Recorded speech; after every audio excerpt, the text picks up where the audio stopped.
If you wish to press record, Brian, you're very welcome to do so. Thank you very much. Okay, now we're live and everything. So thank you for joining me tonight. I know it's not tonight for you, it's this morning, is that correct? That is correct. So have you eaten breakfast yet? Yes, I had a croissant. Thank you very much. So Good. I'm Good, ready to. good.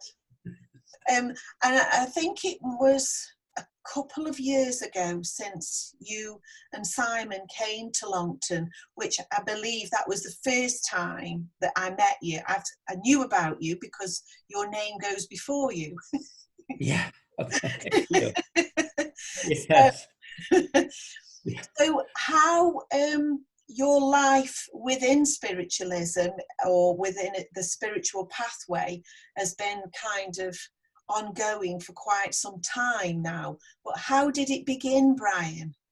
Well, I think it began with very liberal parents. And I mean liberal, they were very strict, but they were liberal at the same time. So when it was time for Sunday school in those days, and Sunday best, we were instructed to go to the church or the faith of their belief for about 2 or 3 times. And then we had option as children if we wanted to investigate anything else. And I lived in a village that was literally surrounded by a First Nations reserve, which had their own spirituality. Plus we had Hinduism and Sikhism and Buddhism and Zen and Jehovah's Witness and you name it. So I guess I was inquisitive, so I ventured forth after those few weeks and started going to different children's instructions or Sunday schools. So my curiosity of what's it all about actually started there, which I'm very grateful for, because I still have that curiosity, you know, what's it all about? And my parents allowed that. It was very much a multicultural village, so we had a lot of diversity and a lot of and opportunity, for instance, to go into Longhouse. So there was times where we were allowed as children to be in Longhouse, which was wonderful as well. And from that, I started my meditation process just as I hit my teen years. And just shortly after that, I met my teacher, my main teacher, the lady by the name of Winifred Bentham. And she was, of course, a longtime spiritualist. When I met her, she was in her 80s. She stopped work just over 100. She was a transpersonal, trance impersonator, pardon me. And I thought all trance was trance impersonation, only to find out that it wasn't later on years down the road. And for those who may not know what that is the individual with this ability would actually go into an altered state, a state of trance, and what would come through during the process is one of your loved ones.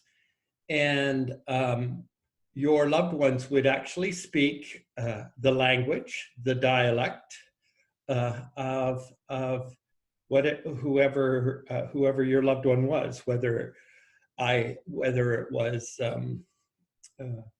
French, Chinese, Indian, you name it.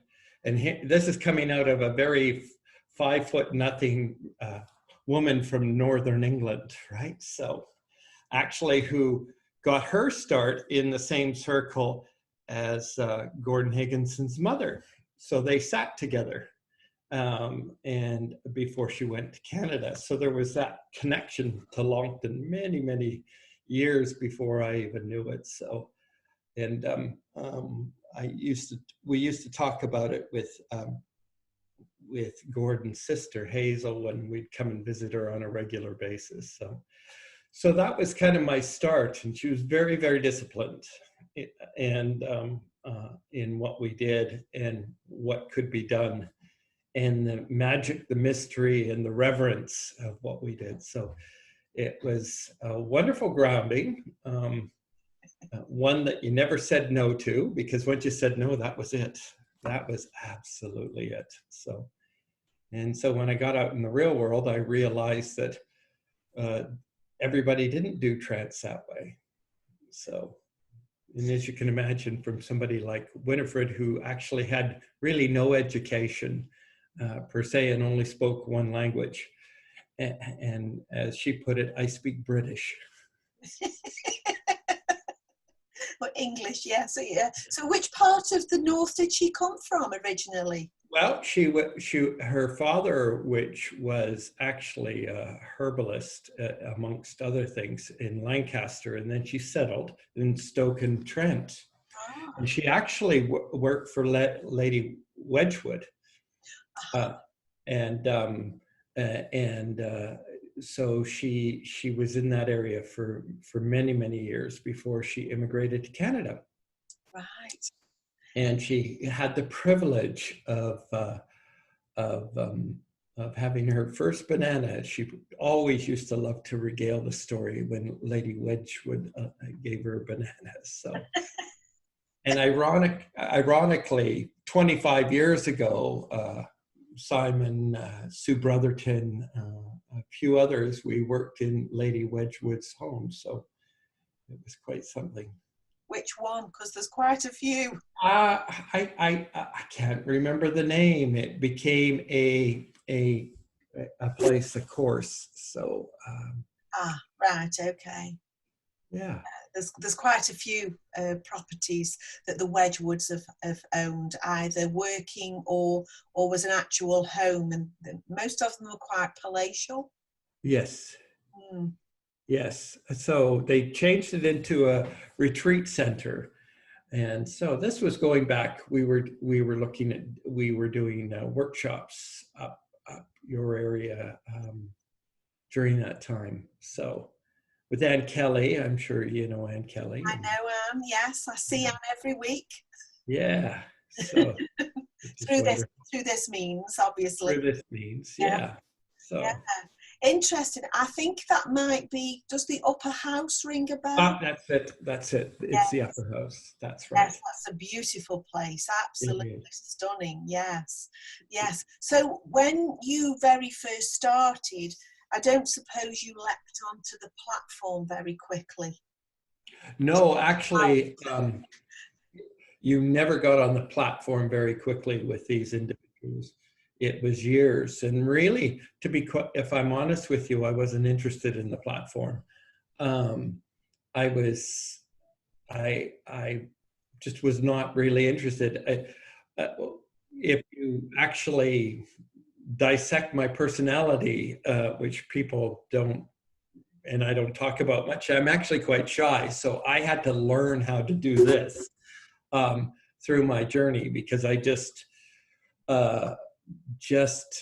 would prefer to be behind the scenes, and I was quite content with just sitting and healing. And my teacher basically took me into diagnostics. So this was in the day, because as you know, from Longton, healing was a big thing. And so that passion for Fanny's healing and the like, of course, transposed as well, is basically one that took me into that area for a while, and then we went from there. So when I got pushed onto the platform, it was everybody had their time, and there was a discipline. It wasn't just like, I want to be on the platform.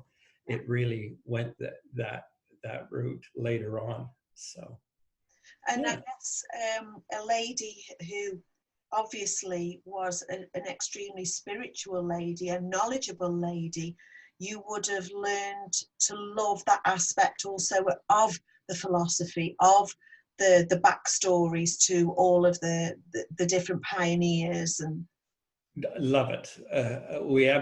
I absolutely love it. And at the sanctuary, we have a wonderful library of that we jump into and do research still to this day, and looking at things and the philosophy, because the philosophy is very, very rich and very, very powerful. And 25 plus years ago, when I actually first worked Longton, my first encounter working there with Paul, Paul would take me out, and Paul would actually do the demonstration and I would do the address, because that passion of the philosophy and the richness of it, and the opportunity of it. So I still have that passion today. So that comes across loud and clear, Brian. It really does, and it's lovely to see, because there are so many who haven't a clue really about the richness of the philosophy, do they? You know now. Really, sadly, that is a true statement.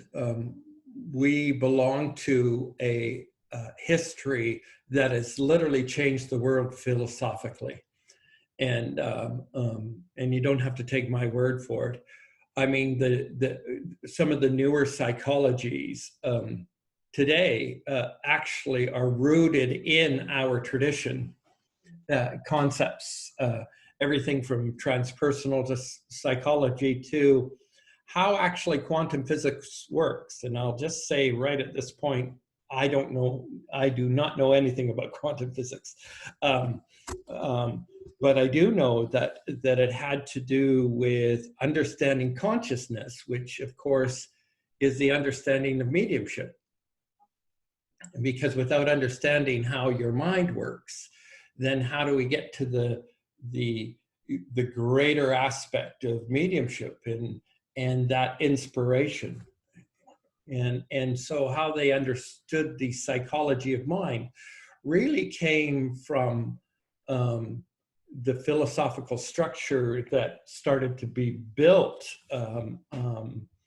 and how it moved forward. William James, who is the father of psychology of the United States, was very much heavily involved in mediumship and heavily involved in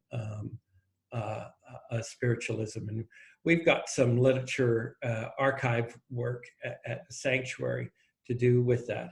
And of course, there was Carl Jung and all those things. So, and how our philosophy and the influence of it, of trying to find those threads of truth.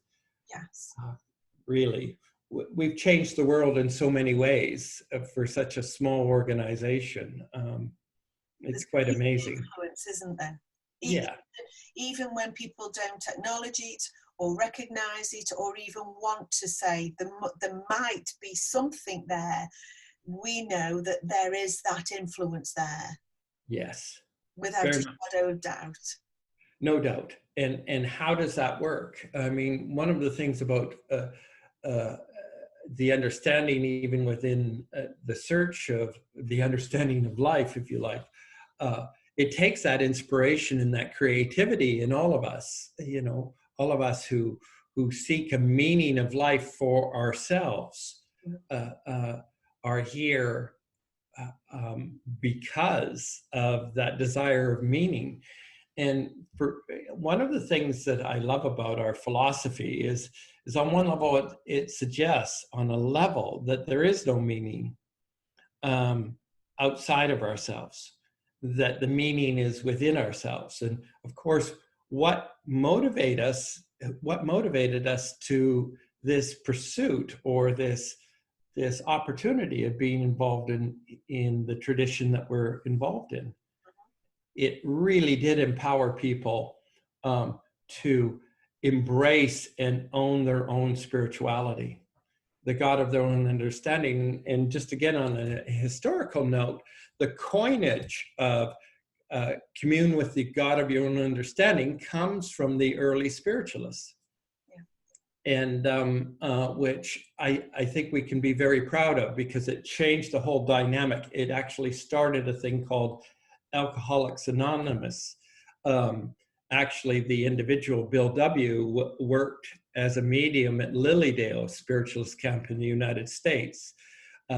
Long ago, when we were allowed to tour his home in New York State, if you were ever there, you got to the coordinator and the guide who took you through said, "Oh, this is where Bill W. used to do his inspirational writing and his private mediumistic readings," right? And you can actually see the philosophical structure in the 12-step program. And that's something that I think we need to proudly embrace. It's something that I've talked about for the last 25 years, of encouraging spiritualists to embrace how we change the world that way. That those threads of our belief system are in the cultural psyche in a healthy way, in a strong way, and in a loving way. So, do you know anything about the grief recovery method? The grief recovery method, not too much. It was started in America. And actually, well, both Mitch and I are certified specialists. And if you look at the thread of that, you also see the thread of the philosophical aspect of spiritualism and how we have effect on what we say, what we do. So it's really, really interesting when you look at other things, other people's ideas, and then you look at where the spiritual aspect comes from, and you can see plain and clear, can't you? Yes, absolutely. Yeah. And also, you're interested in the scientific aspect of all I believe. I believe we have a responsibility still to this day. I mean, we had some wonderful scientists historically. Darwin attributed a wonderful spiritualist, attributed and gave credit to a wonderful spiritualist by the name of Russell Wallace for the theory of evolution. He proudly is on one of our walls in the sanctuary that you can't see in this picture, but and there's been other scientists. Jung's involvement, his whole thesis was on spiritualism. I have a couple of books on his theses to do with the philosophical structure that now is Jungian therapy, all rooted in spiritualism. On one side of his family, of course, were spiritualists of the old day. And of course, his other side of the family were Reformed Christians. So, and that desire to understand the mind and the key that healthy mediumship was to understand human nature as well, and to strengthen and empower people is a wonderful thing. Oh, absolutely. And I believe we have a responsibility to move mediumship forward. Some of the things that we do, as you know, I've taught at the college for a few decades now. From the very, the very first class that I had was advanced mediums, and I nearly died when I had this group, to be honest, because the person who gave me that knew that I knew Elizabeth Kubler-Ross, or had interacted with Elizabeth Kubler-Ross, because she was also very much interested in mediumship.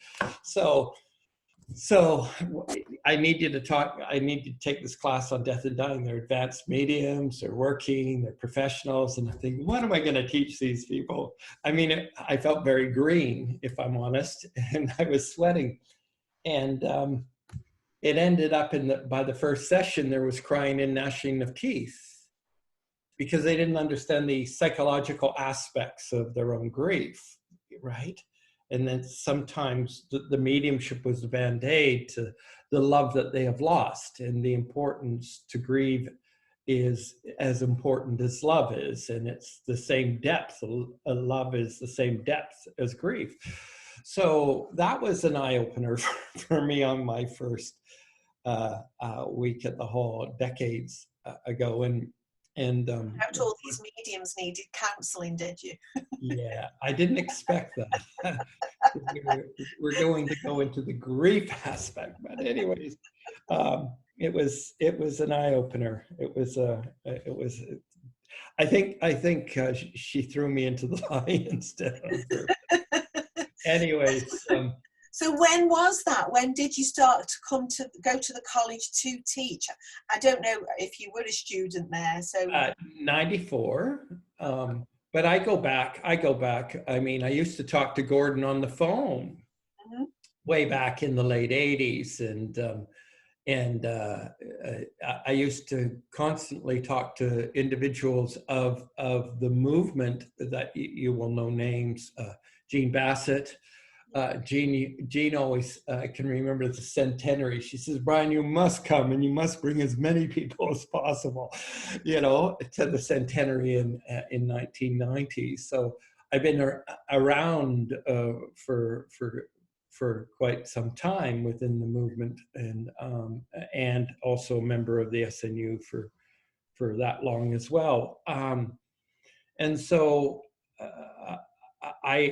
when I first started going there, and then the momentum started and I got invited, I worked in a number of weeks. I worked on Glenn Edwards weeks, and I interacted with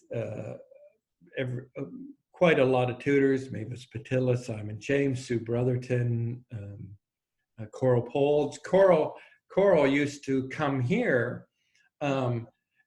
She was married to Tom Johannesson, which I'm sure you know. Tom, fantastic healer, equal to, some people believe equal to, of course, Harry Edwards. And Tom had a healing center in Vancouver, which is just across the water. But his ex-wife lives just down from the sanctuary, or did. She's gone now. And so, and Coral and her were friends, even though, second wife and Tom's daughter lived in Victoria as well at the time. So there was a lot of spiritualist activity. The center that we call home, the Open Door and the Inner Quest, is 170 years old. So it's got a long history, and it was an amalgamation of 3 different spiritualist centers. It was a going concern here. Right.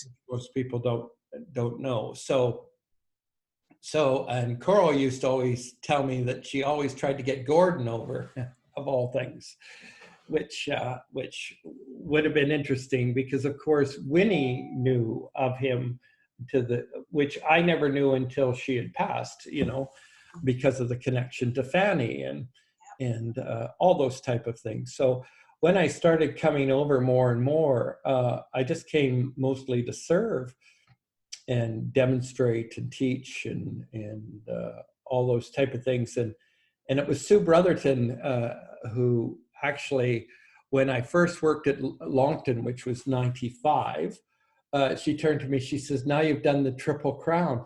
And I didn't know what that meant. And of course, in those days, as you will remember, the Longton was packed, and it was the prestige place to go. And so was Eric Hatton's church, Stowbridge. And then there was a college. So that was the Triple Crown she meant. So, and she said, you've done the Triple Crown. And so that was, and of course it was over my head of how the importance of that. And I'm very privileged to have served all those places, as amongst other places I've served in England. So you've got your place. So when you started where you are now, I know that it wasn't like it is now. I know that there's been a lot of work done on the building and the very fabric of it.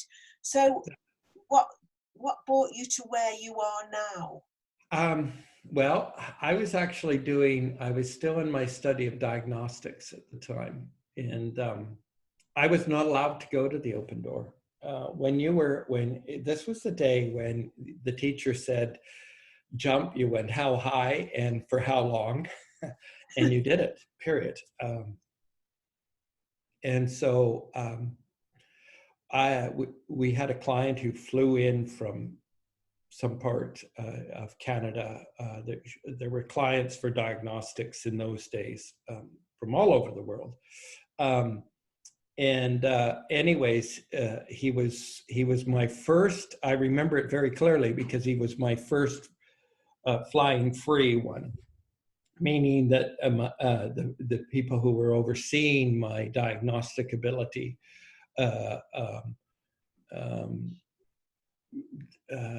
basically let me do the full diagnosis. And this gentleman had cancer. And anyways, to make a long story short, went through the diagnosis, and he said, as he left, he thanked me and he said, I would like you to do one more thing for me, please. Could you please go put my name in the healing book at the Open Door? Little did I know at that time that the Open Door was actually very well known within the movement as the healing sanctuary. It was very well known for the results in healing and all those type of things. And again, Winnie was one of the people in 1933 who actually helped bring it all together. And of course, if you know the history of Fanny and Gordon in diagnostics, you know all these connections. So anyway, so I looked over at her and she nodded. And so I was allowed to go to my first Sunday service there. And that was it. And all I got was, you must remember what I say is, you're a very naive boy. So question all things. So that was it. And so I went in and I never left. At that time, you could barely walk up the stairs. You had to go in through the basement because it really went through a period in the 60s of persecution. People, if you parked your car in front of the sanctuary, you might come out and paint was all over it, house paint. Windows were constantly broken. In the 50s, people were threatened with jobs.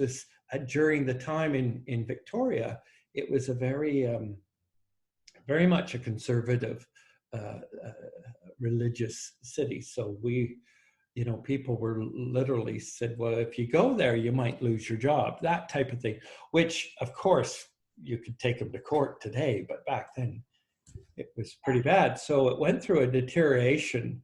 And the head of who brought it together, he actually moved down to Arizona and ran the biggest, he was one of the board of the directors for the National Spiritualist Association in the United States. So he left during that time period as well. We had a camp, we had a number of things right up until 1960 on one of the islands. So it was a going concern until there was just aggravation from the general public. Uh-huh. So wow. And it's very different now, and it's all renovated. It's all renovated. I had to put insulation. There was no such thing as hot water. There was broken windows. It was dark. We had a leaky roof. We'd do fundraisers and we'd have to plug in the tea kettles and then turn off the lights, and otherwise we'd have to change a fuse. It was all those type of things. Wow. So yeah, it's been a love.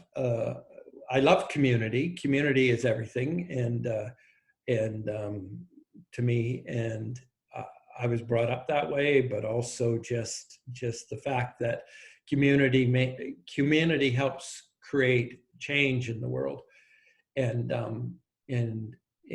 just as we see today with what's going on with the pandemic, just recently a study came out here where people who are involved in different community activities like churches, organizations, clubs, besides their family, are handling the pandemic much better than people who are not associated with different groups. So there is a lot to be said about communities. So, yes. And so we were taught within spiritualism here that was, which I think you probably know that Simon and I coined everyday mediumship, that to awaken the natural beauty of a person's talent, not just in the areas as we understand mediumship today, what people see on the platform or healing, but in other ways. So we have a wonderful crew of people, and one of the mandates of the organization here is to, what's your talent? And would you like to offer it? You can see behind me, I make no, once if you like, once a job is taken by a congregant or somebody who has an ability to something, it's hands off. So what you see behind me, the painting, all those type of things, those individuals, we have people who are interior decorators. They go, we're that magic. And so if I don't like something, too bad, so sad. Get over it, because whoever takes it on, we live with it. And I think that's how you build a community. But it also brings the spirit of the individual into the building and into the community. And so from that, we've been very lucky to actually create an environment or a community or a place that is strong at the moment, although challenged like everywhere else. Well, yes, at this moment in time, I think we've all got our challenges. And was it like that when you started there? Did it have that ethos then? Yes, it did. Yes, it not in its full strength that it is today, but it did have a bit of that. A lot of people were tired, I think, at that time, because a lot of them went through sort of a very strange time period, like I said, of that persecution that people can't believe would happen, but it did. So it was there. So I just sort of expanded that motivation, you know. So we did a thing that you may want to try, an auction of talents, and that's something that I thought of that actually helped build the stair.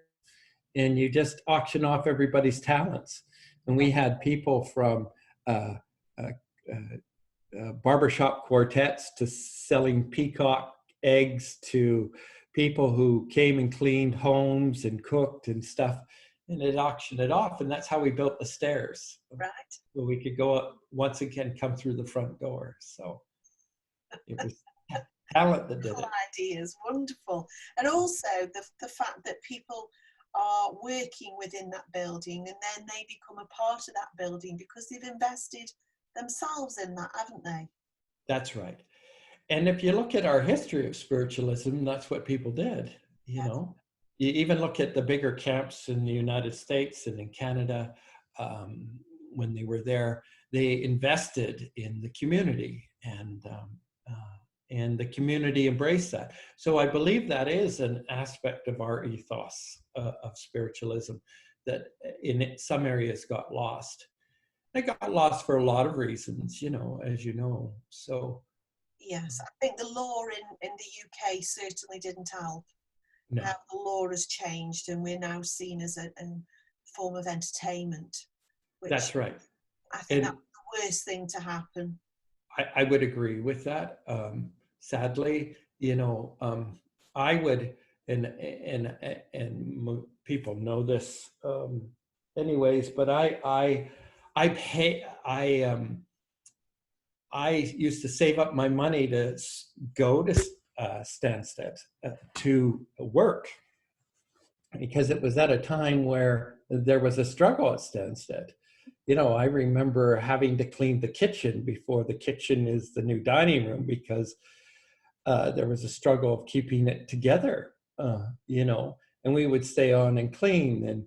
And I'm sure, as you know, Ann Kelly, Ann and Rob, you know, used to come down on Volunteers Week and make curtains and paint and clean. We would do that to keep it going. And and at the hall, of course, there was, not only did we teach or participate in learning there, we were always taught the philosophy and community there. So it was a very big thing. And now with sort of the new career aspect of mediumship, it's very difficult to actually contain um, the heartbeat of movement of spiritualism, and yet it still has a role, It does. right? See, It I does. know when Gordon had his circles, they all used to go to the church about 2 hours before, and they all cleaned the whole circle, Gordon included. They would Yeah. clean the church, and then they would sit in the circle. Yes. That just does not happen, does it? No. No, No. It it does doesn't not. happen. I Uh, also, is it right, Brian, that you love a good pilgrimage? Pardon me? You like a good pilgrimage? I love a good pilgrimage. We've had 3 pilgrimages, and hopefully we will have another one in a couple years. We first went to and we did a pilgrimage of spiritualism and spiritualist places in England 10 years ago. We started at the hall on Celebrate the Magic, Simon James and my week, and then we pilgrimaged all the way up to Scotland and back again. And we stopped at places like Robert Owen's place, New Lanark, and different churches and different sites of spiritualist significance. Uh-huh. And went to the first church. Oh God, I just lost the name. I do apologize. It was 10 years ago. Yeah, so we did that tour. So it was all designed to pilgrimage to the places, and it was a fantastic, fantastic time. We actually went into some places of importance, because a lot of people don't realize how many people were involved in spiritualism and actually really created that base and that strength. And of course, so we went to some of the more estates where spiritualism was happening. So they got to see grand homes like that because spiritualism was involved. So that was really good. And we then went a few years later to we actually started at the Lilydale, and then we do excuse me for a moment. It's okay. I was thinking, where's that noise coming from? Yeah, somebody wants to drop off some organic food. Oh, that's great. Their garden is ripe, so You can't stop real life. that's it. You can't stop real life. That's very kind of them. Anyways, we then, our next pilgrimage was actually to go to all the main sites that actually started the movement. So you may or may not know, Simon and I are also grave hunters. So we went and visited a lot of the graves of the spiritualists, because they're spread apart. They really are spread apart, and because of our research team and that we actually stopped at some grave sites like Marie B. Hayden, and most people think she's American, but the documents show she was Canadian, and of course the Fox sisters were Canadian, and so we made a route all through that area, and we went to Emma Hardage Britton's only home in Boston, and we went to all those type of places, and it was a wonderful, wonderful time, and just more or less to recognize the roots of the modern movement and where we came from and what we were about. And we had opportunity of working and doing things at Lilydale and the Journey Within and Janet Nahavic's SNU Church and all those type of things. So, And then because we actually been researching the root of the esoteric aspect of mediumship, that a lot of people often think that spiritualism started then, but of course, as you know, historically, it's much longer than that. We decided to actually see some of and we pilgrimaged to Egypt 18 months ago. And there was a number of reasons of that, because there was a huge spiritualist movement in Egypt as well. So people often don't realize those connections. So we ventured forth. So we're hoping to do another one. And Where are you thinking of next then? Well, there's a couple of choices here. Some people would like to actually do parts of Europe where the roots of spiritualism, pre-modern spiritualism came, or also hitting Ireland and Scotland just in the Celtic roots, because of course what is intermixed in spiritualism, hence Fanny and Winnie and all those people, is their mediumship also is rooted in sort of traditional medicines of the area, and also stories, and as Mary Duffy says, you can always find a fairy in Scotland. So, so there's a couple things that we'd like to do, and we'll see where the community wants to go, and we'll just do it. So, fancy India or something like that? Or? India, I'd love to go again. I've been, and I don't know if our group would like to go there, only because of health reasons. Some of them are getting older, but that is also on the table. That is actually also on the table. And of course, many people don't know that Emma Hardage Britton helped start the Theosophy movement. So the Theosophy Center in India would be very interesting as well. So yes. Now I know that you and Simon have got your wonderful book. We have copies in our library at Longton Church, and we've got a copy here at home. What made you, or what was the impetus and motivation behind that book? The motivation really was information lost. That was part of it. It was really, we decided to write the book more or less for our students, really. Yeah. It wasn't intended, I mean, you put it out into the public, of course, but it was really for those who we've served and over the years, and also to sort of honor the people that we were involved with as well. And hopefully encouraging that touchstone of where we come from and where we need to go. Yeah. And to encourage people to recognize that there's more to your mediumship than meets the eye. We get into that eager state, and with sort of the laws changing and becoming entertainment mediumship, we forget that it's a route into the inner world of our own being, and the power of the spirit. And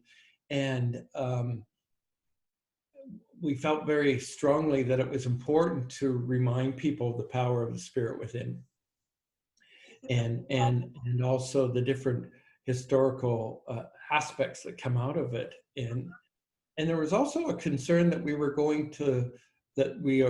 losing the opportunity to be at the table within the movement of consciousness in the 21st century. A lot of the things that are often taught or discussed belong 50, 60, 100 years ago, some of the teaching, in the developmental aspect as much as the philosophical aspect. And yet, and I just use the example of the pandemic. It's through It's the first time in history that churches, religions have actually said, listen to the scientists, right? Before it's like, listen to me and listen to God. And so there's a movement of a shift in that. And spiritualism and who we are within the concept was always that marrying and moving society forward. And Winnie always said, you must move what we understand our tradition to be forward for your generation.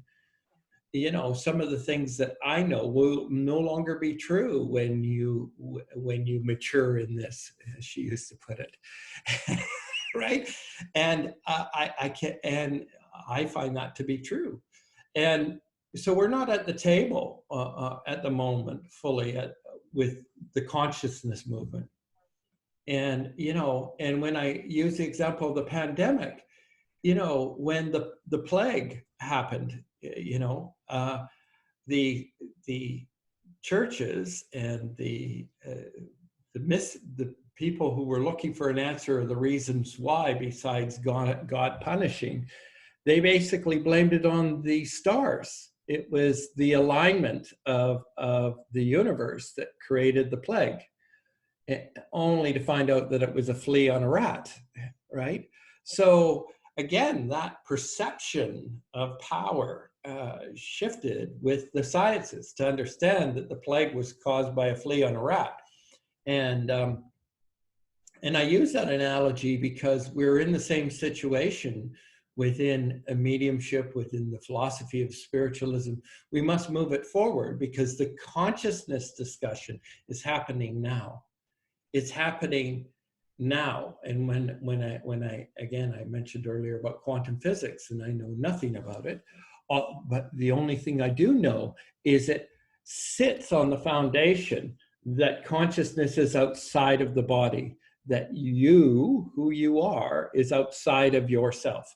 Hence what spiritualism, what life after death is talked about, that there is a greater thing. It hinges on that concept. And so there is now, at the moment, at the table, neuroscientists there are those staunch evangelical neuroscientists who say, no, it's all in the brain. And then there's a whole branch of neuroscientists who say, no, there must be more. And then there is those other neuroscientists says, well, then we've got to throw out quantum physics. And they are looking for individuals who not only have a philosophical structure, but also can show mediumship in a well-defined and educated manner. And I can't say that we're there yet. We're not at the table. And I think we still have a role to play as spiritualists. Yes. There's a scientist, his name Alexander, and he's a neuroscientist. Right. He's done lots of studies with patients who've had near-death experiences. I'm sure you've already seen. Yes, I know who you're talking about. You know what I mean? I can't think of his surname, but he speaks about our consciousness being outside of our brains, doesn't he? Yes, he does. And he talks about the fact that, and it's true, isn't it? Because when we go anywhere, we walk into a room, we are not just using our eyes, our ears, and our brains. We are constantly risk assessing what's going on in our environment, aren't we? That's right. I mean, there's two aspects of self.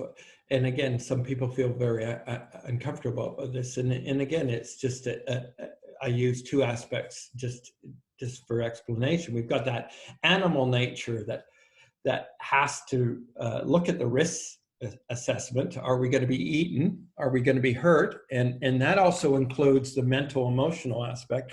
And then there's that intuitive side. And that intuitive side is something that they're trying to investigate to move this conversation forward as well. And again, I believe we have an ability to start answering that if we can come to the table in a educated manner. And that means the willingness to let go of certain concepts that we know no longer pertain to the truth of it, if you like. And so, you know, with these near-death experiences, and I know who you're talking about, I can't reach his last name either at the moment in my mind, but it's really, really important to recognize the beauty of you and your intuition. And, you know, when we search for the meaning of life, we're not really searching for the meaning of life. We're actually searching for the understanding of why we're so lonely. You know, and we're lonely because we've lost the inner world of self, you know, that beauty of who we are. And it's because we don't feel good because somebody's told us that we're not good enough or smart enough or talented enough, or our career doesn't matter, or bringing up kids doesn't matter, and you got to be this and you got to be that, whatever creates a low self-esteem. And the intuition, the knowing, the actual knowing of the nature of you are, who you are, plays a big role in moving things forward more than what people think. Yeah. And so searching the beauty for the beauty within becomes a very important thing.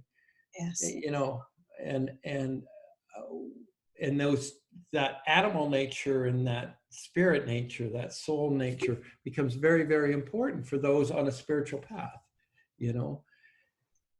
I think and if we, sometimes the way that as we know it's gone in the way of being entertainment does absolutely nothing for a large portion of people involved in spiritualism who are seeking the spiritual aspect.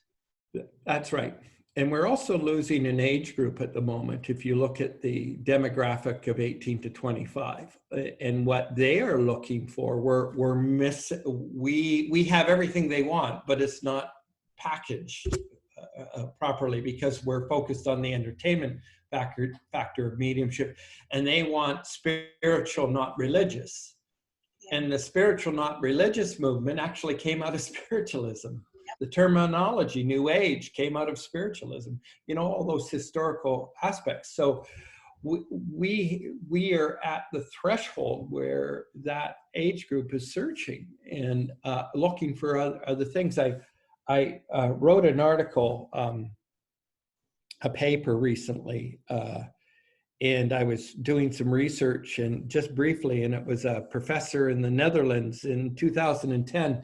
And the 2010 or 2015, I can't quite remember the actual paper release, but what it was is these kids were interested, I call them kids, were interested in Ayurvedic medicine and Ayurvedic yogic understanding. And when he started the survey and the questionnaire, what they were interested in was the spirituality of it, not actually becoming an Ayurvedic doctor or somebody who would practice the medicine, but the essence of the spirituality behind the medicine. Yes. And I found that fascinating. So I actually put that in the paper that I wrote because I think it makes a point, because I think that is happening everywhere. And I think it's been happening for a number of years. And again, when you are involved in what we are involved in, this thing called spiritualism, we have that, we need to just dust it off and start refocusing and challenging and modernizing the movement, if you like, because the commercialization will kill it, or it has in many ways already, you know. I would say has, yes. Yeah. Yes. We see a lot of things that are a quick fix, if you like. It's just putting a band-aid on a problem. Yes. That, to me, that's what people want a reading. They want to know what's going to happen in their lives. Yeah. But the reality is that you've got to dig within yourself, haven't you? To recognize that you are enough. That's right. And the wonderful thing is that that's what we were taught, you know, and again, long ago you know, when the Titans walked the halls of Stansted Hall, you know, you went and listened to just lectures, didn't you? You didn't do technique. You didn't do the mechanics as you know. And one of the things that I often say is the mechanics has to turn into meaning, and the eagerness has to turn into reason. We need our eagerness, our enthusiasm, our excitement, our wonderment to even see beauty in all things. But we also need to allow that to mature, to see where it will lead us into the very talent that we have. And I mean, for many years, you know, our weeks at the hall, and even when, you know, and I loved working with Glenn on Glenn's weeks when I was invited as well, because that lecture base was always present, that movement forward of the understanding of a philosophical structure. There was no fear that we debating different religions or different concepts and seeing where the thread of truth is to bring about our understanding of what we believe in, I think was great. And personally, I believe that it needs to always be present. It wasn't everybody's cup of tea. When eagerness and that the laws changed, we saw that increase of people. No, give me a technique. But again, the technique, if you like, Kath, is just, if we go back just shortly for neuroscience here, we know that we're pattern-based. The brain is pattern-based. It has to do with the animal survival, emotionally, mentally, physically. So we learn patterns.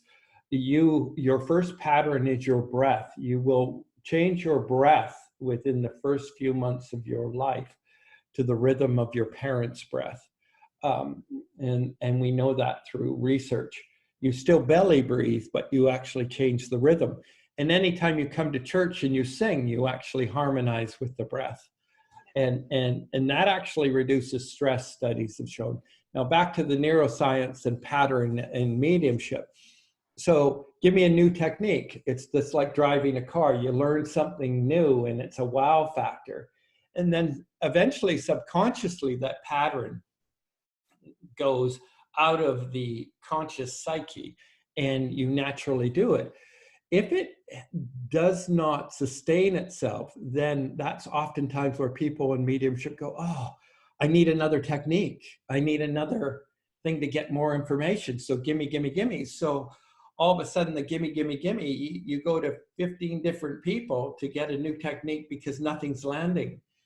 And one of the things that I know I was taught, and I'm sure you were taught, and I know Simon was taught, and I can name a few others, Janet Parker and the like, is it was constant practice, just as you would if you were a lover of the piano.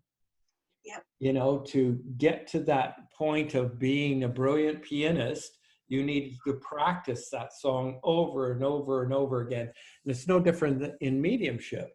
And that is called a forward sweep in neuroscience.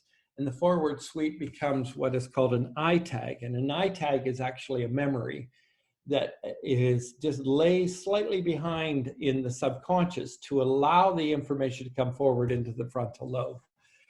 And again, because of my passion of research and my passion of wanting to know how mediumship works and to share it to mediums so they can be better, along with the philosophy, is something that I think is really important. So understanding that.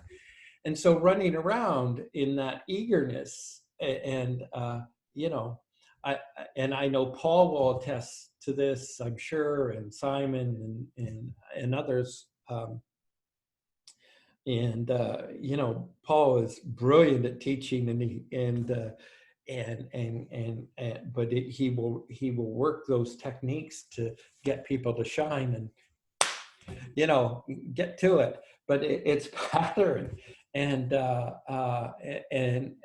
Simon has his way, and I have my way, and Janet Parker has her way, and other people that we know all have their way, and which is absolutely fine.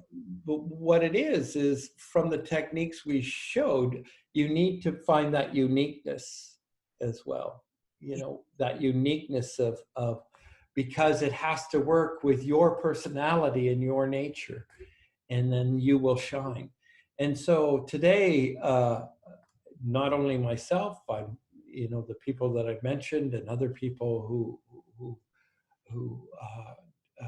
have been involved, we can sit back and we can say, oh, that's a technique of Mavis's, that's a technique of Janet's, that's a technique of Simone's, and so on and so forth. And we can see all these people who have run around, gotten techniques, but when do they make it their own? Yeah. Right? Because it's not about the technique or mimicking the technique.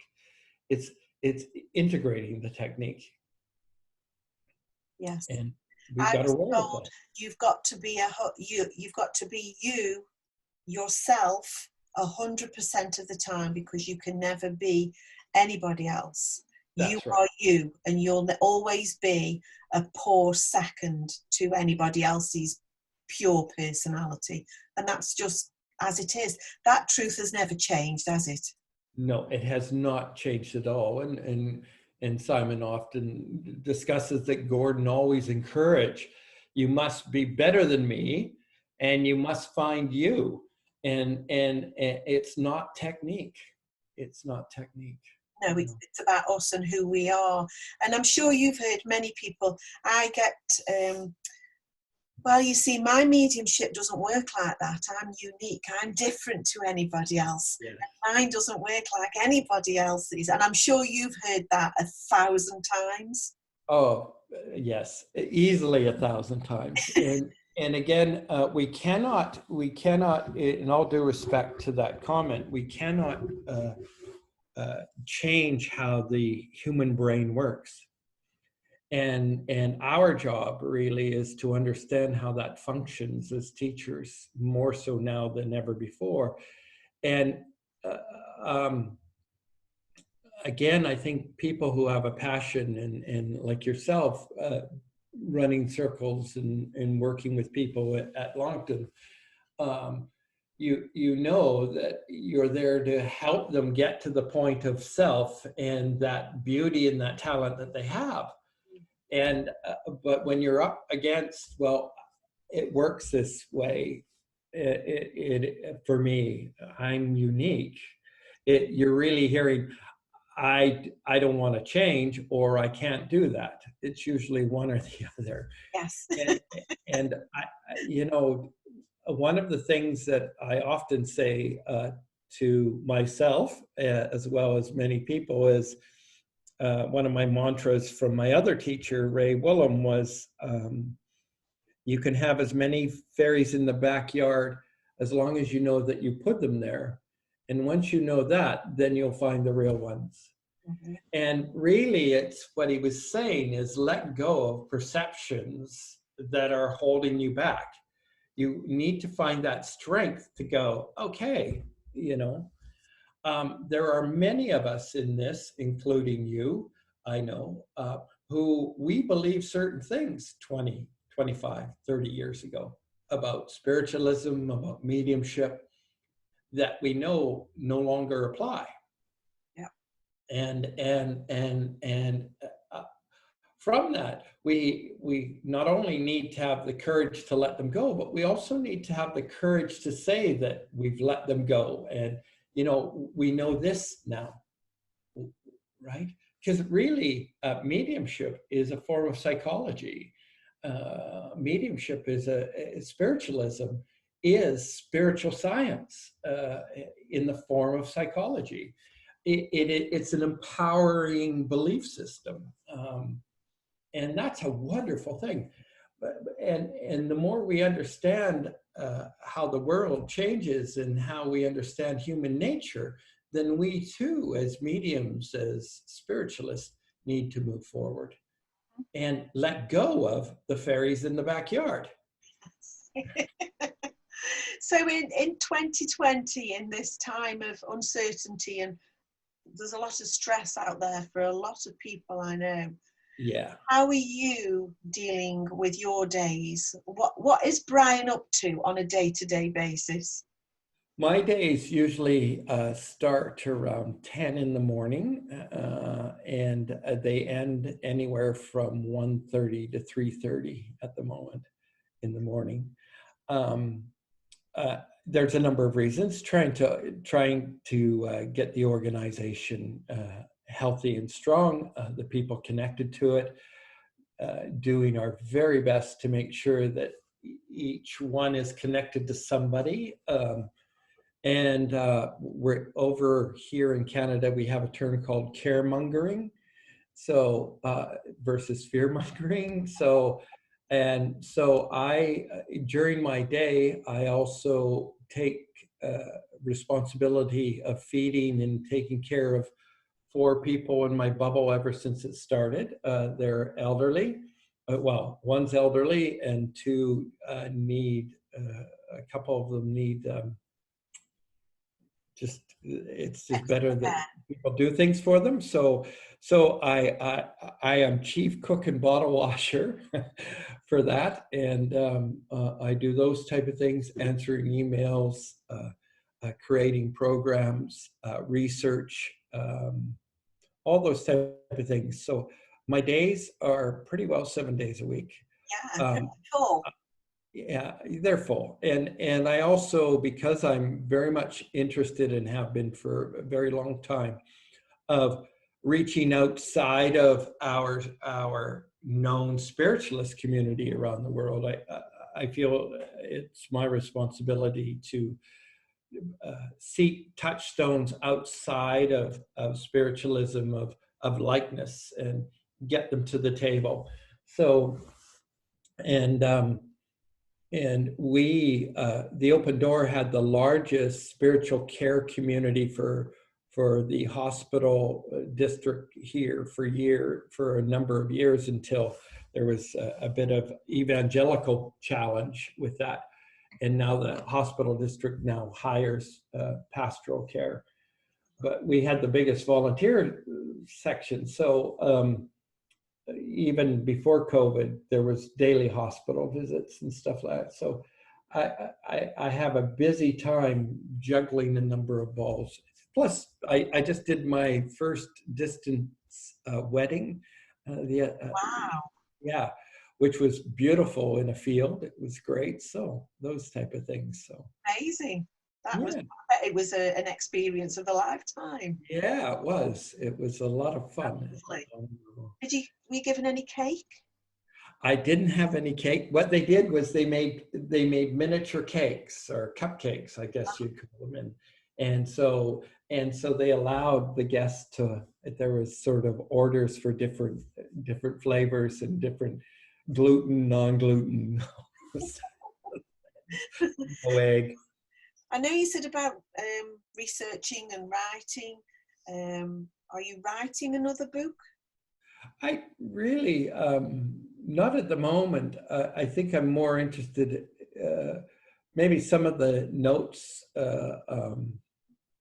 that are being jotted down may compile a book. Really doing writing to really create conversation with individuals who wouldn't necessarily partake in mediumship and or spiritualism. So that type of thing. And when I say partake, they're interested, but that's where my focus is at the moment in the writing field. Uh-huh. And I guess you've got quite a book collection of your own personal collection. Yes, I do. I do. I find where I end up in any type of reading material, often I find myself going back to the history of what we do. But yes, I do. Are you a collector? So have you got some real gems of books, going? Yeah, we have a series of Light, the combination of Light magazine and some original copies of the 1800s of Emma's, and we've got Yeah, we have got a huge collection. We have the collection right up until the late 70s for the first edition of the Society of Psychical Research, all that for anybody to look at the center. So we've got all those type of things as well. So yeah, I was also brought up with, just briefly, one of my teachers was also believed very strongly in social change, which spiritualism was heavily involved in, and environment, which spiritualism was heavily involved in. So I was kind of brought up with a lot of psychological concepts because he was involved in not only First Nation stuff, but he was involved in creating the first multiracial church in the United States.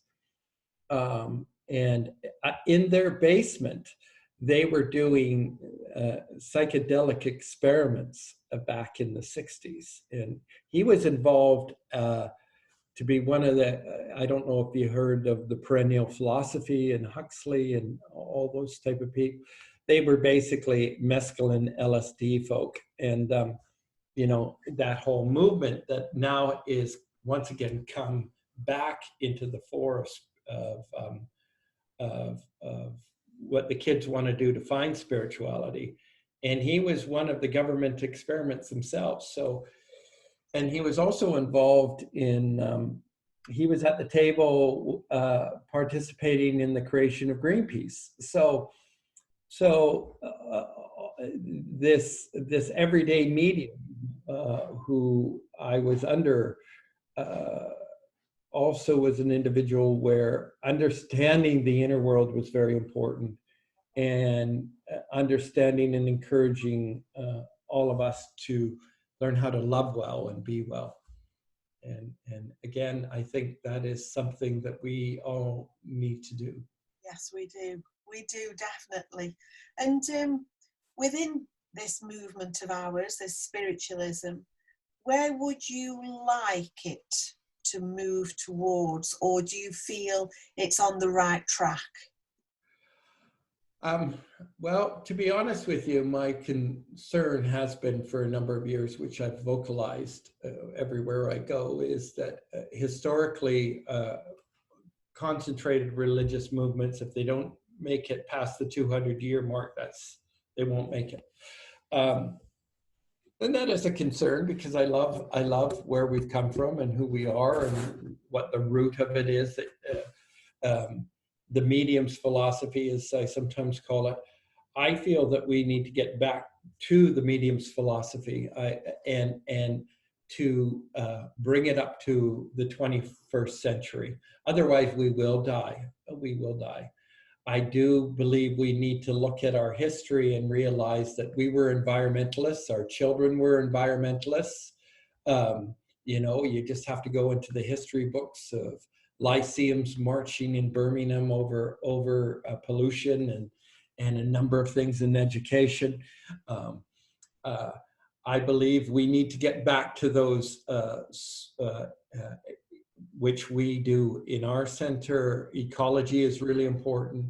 Community is really important. Moving the human understanding is really important. I do believe we need to get back to that. I do believe we need to get back to what my education was, and I can't say that every spiritualist church or those in it were like this, where the awareness classes were about awareness of self and philosophical discussion and a real good grounding. One thing I loved when I first went to the college is that it was full of church weeks. Do you remember that? Yes. Oh, yeah. God.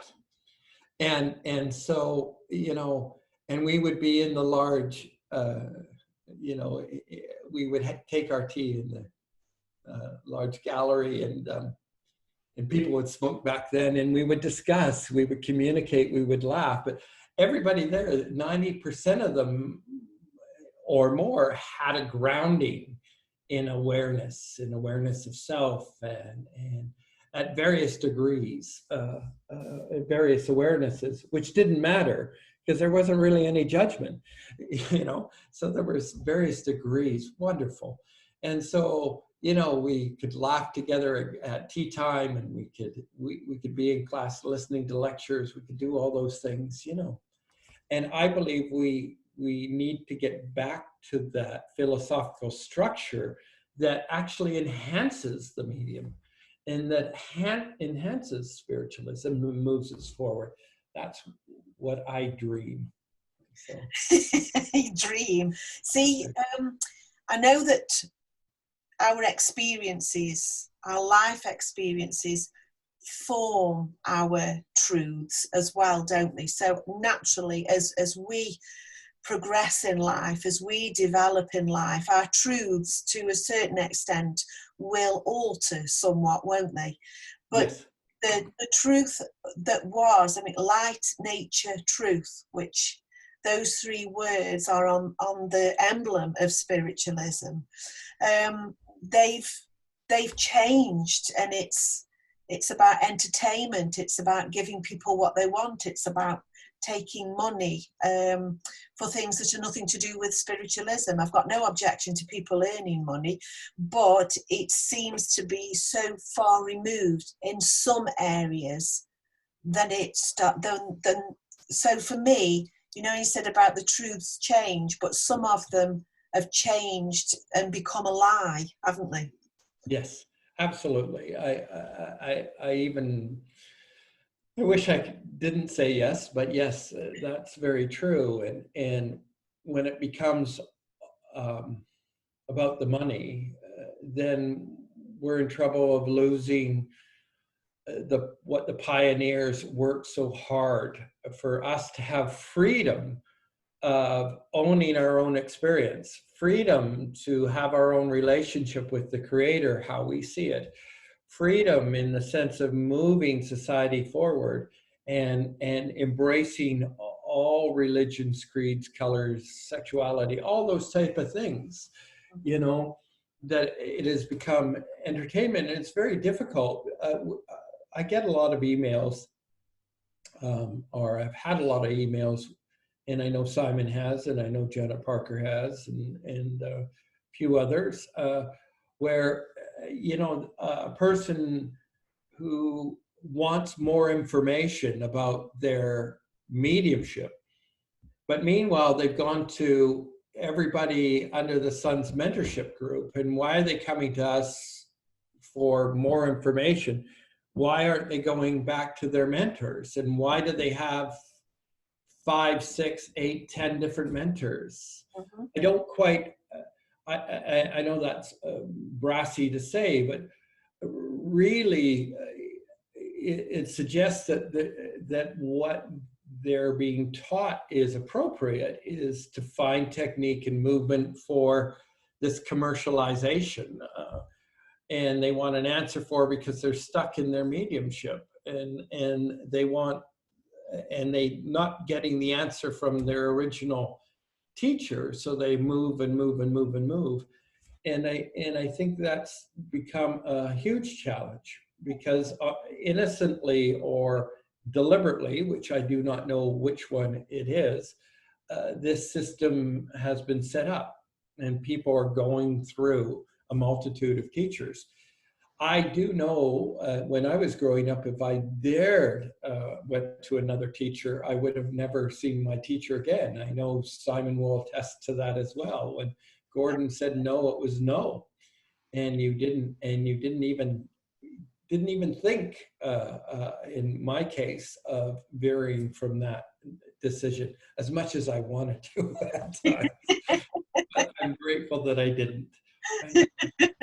Well, it's now 10 to, I don't know what time it is in Canada, it's now 10 to 9 in the UK in the evening. So we've been on here for quite a while now. Just chatting. It's so nice to talk to you. Well, thank you very much. To have this hour or so just chatting away and listening. It's fascinating, it really is. And I know that everybody will have enjoyed watching you as well. So somebody is thinking, I want to start this journey. And I don't know the geographic location of you in Canada. Me and geography are one of life's sweet mysteries. How, at the moment, in this current situation, how would anybody be able to contact you, for instance? Or would they be able to come to the sanctuary? Are you open? Not at the moment. We're not open.